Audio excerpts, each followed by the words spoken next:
Bulldozer के शोर के पीछे हर सच्चाई पस्त हुई, लोकतंत्र भी सिसक रहा है, न्याय व्यवस्था ध्वस्त हुई। दोस्तों सुनेंगे इस नज़म को। चलिए पहले जानते हैं। हरियाणा नूह हिंसा को लेकर पुलिस प्रशासन ने जो एक तरफा कार्रवाई की थी, यानी मुसलमानों के घरों को तोड़ा गया था और मुसलमानों के दुकानों को भी बुलडोज़र से तोड़ दिया गया था। अब हरियाणा हाई कोर्ट का इस पर आदेश आया है, बहुत सख्त आदेश है। चलिए जानते हैं क्या कहा है, फिर सुनेंगे इमरान प्रतापगढ़ी की नज़म को। खट्टर सरकार को पंजाब हरियाणा हाई कोर्ट ने लगाई फटकार, पूछा बिना नोटिस के बुलडोज़र कैसे चला दिया, कम्युनिटी विशेष को टारगेट क्यों किया जा रहा है। वहीं मिलत टाइम ने भी इस न्यूज की वेरीफाई की है। ट्वीट में लिखा, Punjab and Haryana high court ने मेवात में बुलडोजर की कार्रवाई पर लगाया रोक। बुलडोजर के शोर के पीछे हर सच्चाई पस्त हुई, बुलडोजर के शोर के पीछे हर सच्चाई पस्त हुई, लोकतंत्र भी सिसक रहा है, न्याय व्यवस्था ध्वस्त हुई। काश कभी सोचा होता ये गुर्बत कैसे तोड़ोगे, छत तोड़ोगे लेकिन मेरी हिम्मत कैसे तोड़ोगे, मेरे हिंदुस्तान से मेरी निस्बत कैसे तोड़ोगे, निस्बत कैसे तोड़ोगे। और मेरी आंखों के सामने मौजूद बड़ी तादाद में यहाँ जो पूरे मुल्क के लोग हैं। चलिए दोस्तों अब जानते हैं हरियाणा नूह में जिन मजलूमों की दुकानों और मकानों को बुलडोजर से तोड़ दिया गया या फिर दंगे की आड़ में उसे जला दिया गया था, अब वो लोग क्या कह रहे हैं इस मामले के बारे में चलिए जानते हैं इस न्यूज रिपोर्ट से। हतिन के रहने वाले हरकेश शर्मा ने नूह में अपने रेस्टोरेंट हैरी जैरी पिज्जा की ब्रांच खोली थी। उनके रेस्टोरेंट को दंगाइयों ने लूट लिया था। अब प्रशासन ने मेडिकल कॉलेज के सामने मौजूद इस रेस्टोरेंट को तोड़ दिया है। हरकेश शर्मा कहते हैं, सरकार ने इस जगह को अवैध बताकर बुलडोजर चला दिया है। बीती शाम ही मैं यहां देखकर गया कि कहीं सरकार ने कुछ नोटिस तो नहीं लगाया है। अगर कोई नोटिस दिया गया होता तो मैं कम से कम अपना सामान तो यहाँ से हटा लेता। अगर ये जगह अवैध थी तो सरकार ने यहाँ बिजली का मीटर कैसे पास किया और रेंट एग्रीमेंट को कैसे मंजूर किया।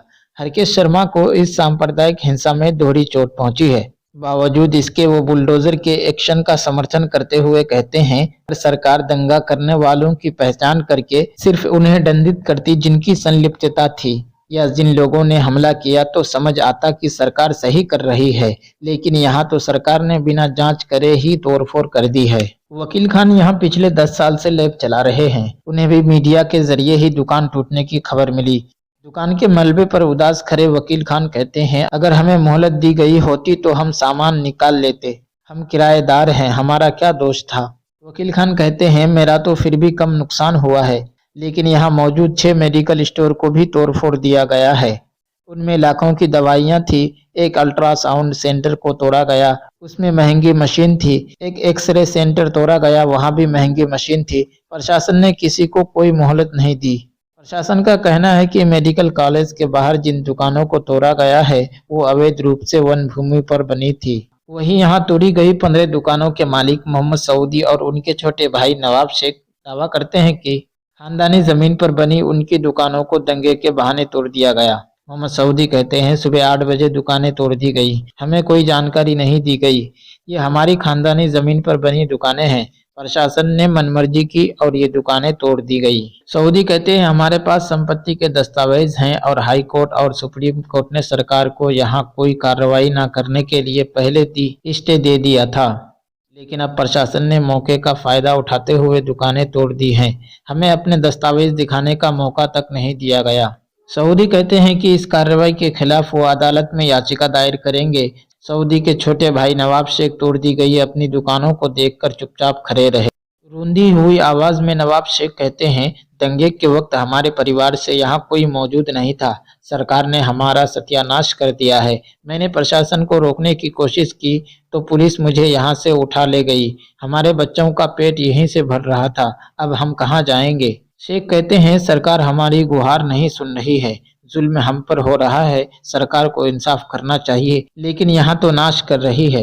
इस सरकार ने हमें मिटा दिया है, हमारे घर में मातम पसरा हुआ है, हम कहाँ से पेट भरेंगे? इस दुकानों को फिर से बनाने के लिए हम कहाँ से अब पैसा लाएंगे? यहाँ शहर के कई लोग टूटी हुई दुकानों को देखने आ रहे हैं। अशोक कुमार अपने कुछ दोस्तों के साथ यहाँ आए हैं। बुलडोजर की कार्रवाई का समर्थन करते हुए अशोक कुमार कहते हैं, सरकार ने बिल्कुल सही किया है, इन दंगाइयों को ऐसे ही सबक सिखाए जाने की जरूरत है। अशोक कहते हैं, हमें ये देखकर बहुत खुशी हो रही है, हिंदुओं की किसी संपत्ति को नहीं तोड़ा गया है, जिन हिंदुओं का नुकसान हुआ है वो किराए पर थे।